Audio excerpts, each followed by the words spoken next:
अवधूत चिंतन श्री गुरुदेव दत्त परमहंस परिव्राजकाचार्य श्रीमत वासुदेवानंद सरस्वती स्वामी महाराज की जय. श्री गुरु स्वामी दत्त अवधूत विरचित श्री गुरुचरित्र. श्री गुरुचरित्र वाचताना आलेले लोकांचे अनुभव हे अत्यंत दिव्य असून प्रत्येक भक्ताला काही ना काही अनुभव आलेले आहेत. ते इथं वाचण्यास मिळतील. एक पोलिसाचा अनुभव. इथं बघा तुम्ही महात्मा नृसिंहवाडीचे कर्ज फिटले. इथं दत्तप्रभूंची अलौकिक कृपा, व्याधीमुक्तता, विलक्षण अनुभव असे अनेक छान अनुभव या संक्षिप्त गुरुचरित्राच्या वाचनाने भक्तांना आलेले आहेत. त्याच्याने भक्तांच्या जे काही तंत्रमंत्राच्या व्याधी किंवा इतर काही गोष्टी असतील त्या इथं नष्ट झालेले असे अनुभव आम्हाला आलेले आहेत. अवधूत चिंतन श्री गुरुदेव दत्त. श्री गुरुदेव दत्त. परमहंस परिव्राजकाचार्य श्रीमत वासुदेवानंद सरस्वती स्वामी महाराज की जय. अध्याय 6. श्री गणेशाय नमः. ओम नमो सिद्धाय स्वाहा. तया गणगापुरात महिमानुतन होईनित्य दूरदूरून लोक येतात. श्री गुरुदर्शनाकारण एक ब्राह्मण दर्शनात सर्व पत्नी असत. वय वर्ष 60 असत. येऊन नवमी श्री गुरु प्रसाद ती काय इच्छा मनसी. ती म्हणे पुढले जन्मासी पुत्र व्हावा म्हणून या झाले वांजे. या जन्मात दूषण करती समस्त पुत्र व्हावा पुढील जन्मात म्हणून प्रार्थी असे. तसे ती स्त्री गुरु म्हणजे ती असे कोण जाणे पुढील जन्मासी. याच जन्मी पुत्र कन्येसी पावसी ऐसे करतो मी. वृद्ध म्हणे स्वामीचं नाही होत विटाळ्यासी. स्वामी म्हणते चिंता कायसी. आपण इथे असताना त्याच रात्री होय विटाळशी. 1 वर्षात कन्येशी जन्म देई वृद्धा हर्षी. ऐसा महिमा श्री गुरूंचा. नाम सरस्वती ठेवितात. श्री गुरुसी ती म्हणत नृसिंह केव्हा येत उदरी माझ्या तव कृपे हसून. स्वामी म्हणत पुढील वर्षी पुत्र होत. श्री गुरुवचन यथार्थ पुत्र झाला परियेचा. ऐसा करुणाचा सागर भक्त इच्छा पूर्णार. सिद्धत्त दिगंबर गणगापुरात असे नरहरी नाम एक विप्र. स्वामी दर्शनासी तर सर्वांगी असे कुष्ठ शरणी. श्री गुरुशी एक काष्ट त्यातीत म्हणती सेवी तया प्रत. पाणी घाली नित्य सेवयाचे तू करी. याशी जवळ येतील पर्ण जाईल कुष्ठ संपूर्ण. ऐकूनही आश्वासन विप्र घे काष्टा ते. संगमावर जाऊन तेथे काष्ट रोवून नित्य घाली स्नान. त्या काष्टाशी प्रेमाने ऐसे दिवस जाती 7. श्री गुरु पाहावयासी येत कमंडल तीर्थ घालत मंत्रोनी त्या काष्टाशी. तात्काळ पर्ण फुटत औदुंबर वृक्ष दिसत. नृसिंह सरस्वती समर्थ महिमा ऐसा तया एकदा साय देवास जा. तात्काळ विप्राचे कष्ट सुवर्ण देह त्याचा होतो. नृसिंह स्वामी सिद्धत्त ऐसा लीला तयाची. एकदा साई देवासी जाऊन जाते संगमासी. 10 वर्षा मायेसी मन त्याचे पाहिले. म्हणती जाई ग्रामात अग्नी घेऊन ये परत. 2 सर्प पाठवतात पत दाखवणं त्या लागे. काशी महिमा सांगत गुरु भक्ती करावी म्हणत दिव्य दर्शन घडवत. त्या साई दिवशी एक तंतुकार भक्त स्वामी सेवा करीत झाडवणे सारवण करत आश्रमात राहतो. शिवरात्र पर्वासाठी श्रीशैल्य यात्रेशी 7 सर्व ग्रामवासी भक्त तिथे राहिला. स्वामी म्हणे त्याशी तू का न गेलासी. तो म्हणे श्री स्वामी शिवसी. तो म्हणे तुम्ही शिवसी असता जावे कशाला. शिवरात्री दिवशी स्वामी म्हणजे तयासी चल जाऊ श्रीशैल्यासी यात्रा पाहून येऊया.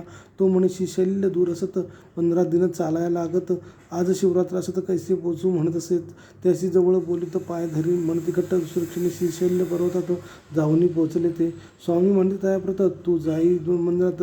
भक्त जाई मंदिरात शिवदर्शन करावा. मल्लिकार्जुन शिवलिंगात नृसिंह सरस्वती दिसत.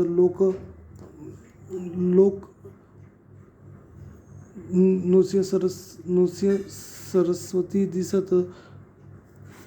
लोक त्यांचे दर्शन घेत म्हणून विस्मय होत असे. करून येथे ते नमस्कार परतून ये बाहेर. तिथे बसले श्री गुरु तेथे येऊन नमित असे म्हणे आत तुम्हीच आहात बाहेरही तुम्हीच आहात. तुम्ही असता गाणगापुरात लोक येते का. स्वामी म्हणते त्याशी क्षेत्र महिमा सांगती. तो म्हणे नृसिंह सरस्वती मायेसे मजला पाडून तू तर अशी परमेश्वर भरून राही चराचर ऐसे म्हणून नमस्कार करी. भक्त श्री गुरु नंदी नामे ब्राह्मण सर्वांगी कोष्ठ श्वेतवर्ण. तुळजापूर जाऊन 3 वर्ष आराधले. 3 संवत्सर उपवास द्विजकष्टाला भाऊचा निरोप झाला. त्यास चंदाला परमेश्वरी झाले. जगदंबेचा निरोप घेऊन आला. चंदाला परमेश्वरी स्थाने मास 7 पुनिश्चरणी पुनरपी केले उपवास. देवी म्हणते देवी त्यास निरोप गाणगापूर जावा म्हणतो. तेथे असे श्री बरा होशील. तेथे तू विप्रासी क्रोध म्हणे तू देवी असतं मनुष्यपशी का पाठवत असे म्हणते देवीसी. पुन्हा देवी स्वप्नात क्रोध त्यासी म्हणत तो नर नव्हे दत्त जाई शरण तयाला घे. दुसऱ्या दिनी प्रभाती निघे गाणगापुरासी प्रवास करून अष्टशी गाणगापुरी पोचत असे. दुरून श्री गुरुशी नमस्कार श्री गुरु त्यासे म्हणत देवीपासून मनुष्यापर्यंत का आला नरवरा ऐसा ऐकून माता चरणी नमस्कार म्हणे तू ईश्वर असं तर जाणणे सर्वच जाणणे मनचे सर्व ही. श्री गुरु म्हणते साय देवासी न्यावे याशी संगमासी दूर टाकायच्या वस्त्राशी संगमी स्नान करावे. नवी वस्त्र या द्यायासी आणि मग गाणगापुराचे ऐसे सांगून त्याशी संगमी तिथे पाठवून या. जुनी वस्त्र दूर टाकत संगमी स्नान करत सुवर्ण देह होत कुष्ठ गेले निघून या. मग गाणगापुरात श्री स्वामींचे स्तवन करीत म्हणे तू त्रिमूर्ती साक्षात नरूपे अवतारला ऐसा आघात महिमा नित्य होई. अन्नदान ऐसा गाणगापूरचा नापार महिमा ही पररपी रामे करता रामे कर शिव करतो करे पाच कवन नित्य लोक म्हणतात निश्चित सरस्वती नुसे सर्व त्यावर करी काही कविता असे म्हणते त्याला तो म्हणे श्री शंकर त्याचे अर्पले हे जीवार नुसे सरस्वती गुरुवर नरस्वती मीना करी ऐसे बोलून आपण गेला.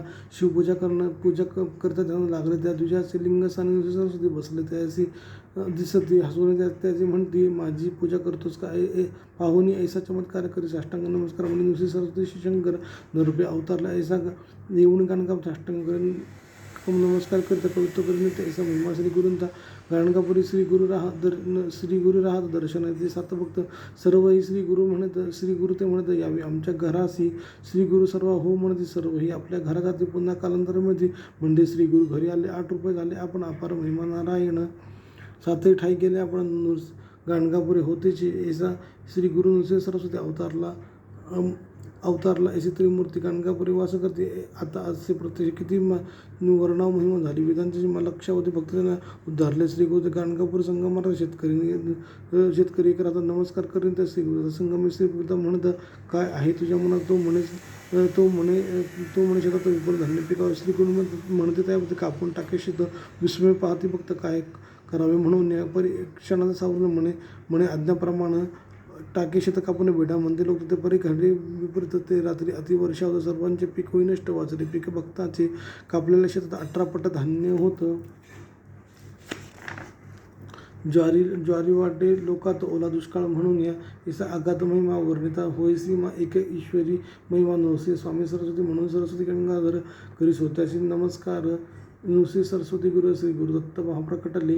अध्याय 6 ओवी संख्या 66 अवधूत चिंतन श्री गुरुदेव दत्त.